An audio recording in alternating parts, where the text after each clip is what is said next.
Murid-murid preman ini sungguh jahat. Mereka menaruhkan lem di kapur tulis. Dan melakukan sesuatu di keran. Airnya menyemburi badan gurunya sampai basah satu badan. Dengan susah payah nutupi kerannya. Mengambil handuk untuk lap wajah, wajahnya berubah menjadi begini. Gurunya marah sampai pergi meninggalkan mereka. Rupanya di gagang pintu ada segumpulan kotoran. Setelah sepaket trik dari mereka, gurunya marah sampai nangis. Ini sudah lumayan. Guru sebelumnya emosi sampai bunuh diri lompat dari gedung. Guru ingin ganti kelas. Tapi, demi pendapatan, kepala sekolah tidak mau memecat murid. Ngomong ke guru itu kalau tidak mau mengajar lagi boleh pergi. Untung, satu pria bernama ZJ menolongnya. Dia juga seorang guru. Tapi dia sangat spesial. Setelah pulang kerja ke klub minum arak. Pas ngajar tidak membawa bahan mengajar. Di tas isinya arak semua. Ada murid yang sengaja menutup pintunya. Langsung ditendang sekali pintunya. Kalau dibilang murid-murid itu preman, maka dia itu adalah kriminal. Sebenarnya dia memang seorang kriminal. Pernah dipenjara dengan waktu yang lama. Baru saja dibebaskan. Tapi temannya yang bodoh malah menguburi uangnya di sekolah. Demi menggali uang itu, ZJ memutuskan untuk nyamar jadi guru di sekolah itu. Tahu namanya Xiao Te. ZJ mencari alasan untuk ke rumah Xiao Te. Membuatnya pingsan dengan diam-diam menaruhkan obat. Tujuannya adalah mencuri sertifikat guru. Tapi printernya malah rusak. ZJ hanya bisa mengkopinya ke flash disk. Ternyata di hari kedua, Xiao Te dengan bodohnya mengira mereka berdua mabuk kemarin. Dan terjadi hal-hal yang tidak bisa dikatakan. Sibuk meminta maaf dengannya. Ternyata ZJ berkata, meskipun sangat sengsara tapi aku akan kuat. Baiklah aku memaafkanmu. Anak gadis itu tak menyangka begitu mudahnya. Pergi dengan muka canggung. Malam ini, dia disiksa muridnya sampai menangis lagi. Kebetulan teman sasrama datang meminjam komputer. Tanpa sengaja menemukan sertifikat guru yang belum selesai diprint. Di atas masih tertulis tanggal. Xiao Te kepikiran. Dengan cepat ke sekolah mencari data ZJ. Emang betul nilainya sama persis dengan nilai ZJ di sertifikat itu. Hari itu tidak terjadi apa-apa, dia sendiri sudah dibodohi. Dia sangat marah, ingin memberitahukan kepada kepala sekolah. Tapi tiba-tiba kepikir, kenapa gak nyuruh dia aja yang ajari murid-murid preman itu? Dengan begini dia sudah bisa lepas dari lautan siksaan. Dan bisa melihat murid-murid mempermainkan ZJ untuk memuaskan diri. Dan kriminal ini bahkan tidak menganggap murid-murid preman ini. Dengan cepat dia menyetujuinya. Tapi dengan cepat, ZJ sudah harus demi kesepelean sendiri. Membayarinya dengan menyakitkan. Hari pertama ngajar di kelas murid preman. Guru ini sudah sepele. Ingin mengambil absen malah masuk ke jebakan pertama. Dia menahan emosi, duduk memanggil nama satu persatu. Masuk lagi ke jebakan kedua. Dia benar-benar marah. Ingin ke bar untuk menghilangkan emosi. Ternyata, aku marah. Dia adalah seorang kriminal.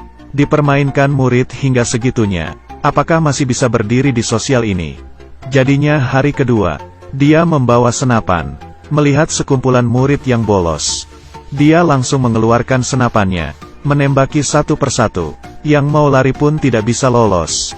Murid preman memang bisanya diperlakukan secara keras, tidak bisa secara lembut. Satu persatu balik kelas duduk dengan rapi.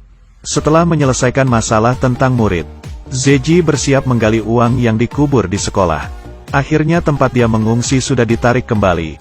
Dia tidak tahu harus pergi kemana. Hanya bisa ke rumah Xiao Te untuk meminta bantuan. Xiao Te pada awalnya tidak mau.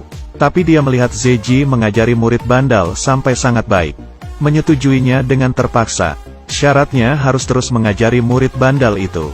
Demi ada tempat itenggal, ZJ hanya bisa menurutinya. Tapi cara ngajar kriminal memang sangat keras. Misalnya ada les berenang, ada murid yang tidak mau berenang. Dia langsung mengendonginya lalu lemparkannya ke kolam. Ada yang berkelahi. Dia langsung menekankan kepala orang itu di air. Sampai murid itu meminta maaf. Tapi cara seperti ini, orang tua murid tidak tak setuju.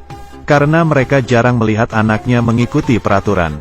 Yang tidak menyetujuinya hanyalah guru Xiao Te. Dia merasa tidak perlu menakuti murid dengan kekerasan. Tapi maunya mereka mengikuti dengan tulus dari dalam hati. Jika begitu ketika sudah besar akan sama saja menjadi manusia yang hancur. Zeji pada awalnya tidak mengerti. Sampai saat dia menggali lubang. Mendapatkan satu kapsul waktu. Dibuka. Ternyata punya Xiao Te. Ternyata dia dari dulu udah bercita-cita jadi guru dan sudah terkabul. Zeji membacanya, teringat dengan dirinya. Dia dulu pernah berhayal nanti dewasa mau jadi ilmuwan, pemadam kebakaran. Tapi karena dia anak yatim piatu, gurunya melihat rendah dirinya, sering berkata dirinya tidak berharga, menyebabkan dia putus sekolah, bergelandangan di jalanan. Sampai akhirnya menjadi seorang kriminal. Memikirkannya, dia meminum araknya, dan mabuk hingga tertidur di kelas. Dan ini juga membuat dia memutuskan untuk tidak boleh membiarkan muridnya mengulangi jejak kakinya. Zije mendengar ada murid yang nanti dewasa mau menjadi bandar narkoba. Jadi memohon sama kepala sekolah untuk study tour. Membawa mereka ke satu gedung. Yang tinggal di sana adalah orang-orang yang kecanduan narkoba. Masuk ke dalam langsung mencium aroma yang sungguh bau. Kecoa di mana-mana. Rupa pecandu narkoba itu sudah macam tidak sadar akan semuanya. Murid-murid dulu masih beranggap bandar narkoba adalah hal yang keren. Sekarang sudah sangat terkejut. Selanjutnya Zeji mencari satu siswi. Dia adalah kepala geng di geng siswi. Dia berkata ke siswi itu, "Kali ini nilai ujianmu paling tinggi." Anak gadis itu tidak percaya, katanya nilai matematikanya sangat hancur. Tapi Zeji berkata, "Karena otakmu terlalu pintar jadi tidak merasa tertantang. Orang pintar memang seperti itu." Dia mengira dirinya hanya bisa melakukan hal yang rendahan. Mendengar IQ sendiri sangat tinggi. Senang hingga tidak bisa berkata. Mulai mencari murid-murid prestasi untuk belajar bersama. Tidak hanya begitu, Zeji juga menemukan ada murid yang berbakat di drama. Jadi mengenalinya ke ekstrakurikuler drama. Berhasil menjadi pemeran utama. Murid-murid bandel sedikit demi sedikit berubah. Dan Zeji di penilaian guru yang diadakan setahun sekali. Menjadi guru yang paling populer. Zeji berperilaku sangat tenang. Tapi Xiao Te malah sakit hati lalu pergi. Guru ini mengajar dengan teliti. Tapi malah tidak dapat penghargaan. Yang lebih parahnya lagi, kepala sekolah menyuruhnya mengajari kelas murid bandel satu les pelajaran umum. Menjadi evaluasi kerja. Dia sangat sibuk, tidak mendapatkan penghargaan satupun. Sama sekali tidak percaya diri. Sudah membalikkan kepercayaan diri Xiao Te. Zeji mengajaknya menggambar di kereta api. Awalnya Xiao Te kira ini study tour. Coretannya sangat cantik. Pada akhirnya polisi datang. Dia baru sadar dia sedang membuat hal jahat. Tapi setelah melewati hal ini, murid bandel juga merasa guru ini juga keren ya. Jadinya menerimanya. Pelajaran umum juga sangat bekerja sama dengannya.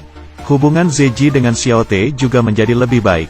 Dia juga berpura-pura jadi pacar Xiao Te. Akting di depan ibu Xiao Te. Biar terlihat lebih nyata, Zeji menciumi Xiao Te. Kali ini Xiao Te menganggapnya serius. Dia menyatakan cinta pada Zeji.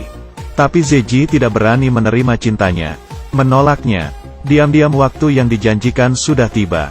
Malam itu, Zeji menggali tas yang berisikan uang. Tujuannya sudah tercapai. Dia tertawa terbahak-bahak.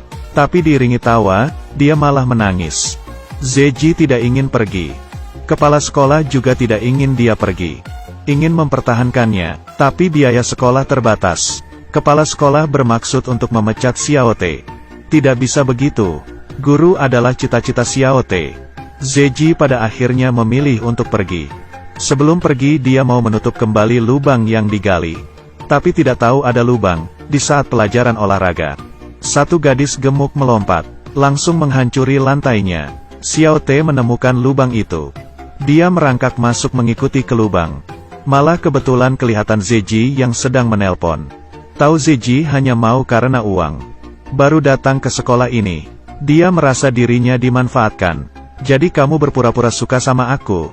Xiao Te pergi. Setelah menangis, dia bermaksud untuk melaporkan kepada kepala sekolah. Malah menemukan, murid-murid bandel itu malah menyalahkan mereka sendiri. Hanya ingin Zeji tidak dipecat. Murid bandel tahu hubungan Xiao Te dan Zeji sangat bagus. Memohon dia menyuruh Zeji balik. Xiao Te menolaknya. Tentang Zeji memanfaati dirinya, dia masih sangat marah. Tapi murid memberitahunya, Zeji sebelumnya menyuruh mereka untuk menyiapkan gambar yang bisa menyemangatkan diri.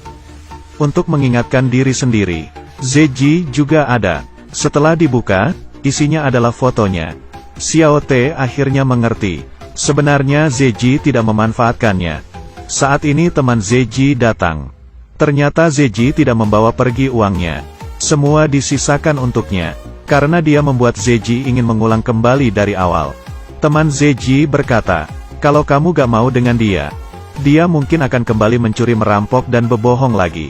Xiao Te dengan cepat ke depan komputer, menghubungi Zeji.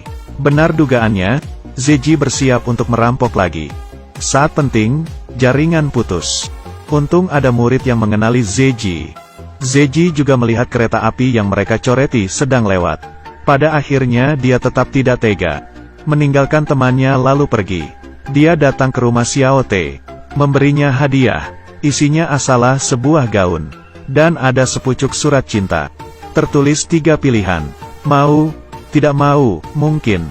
Ternyata Xiao Te selain ingin menjadi guru, juga ingin orang menulisinya surat cinta yang memiliki 3 pilihan. Zeji tidak melupakan itu.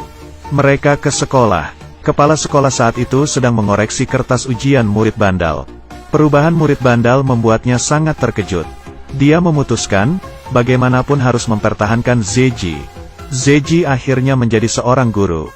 Dia bukan hanya mengajari murid, tetapi juga mengajari dirinya sendiri.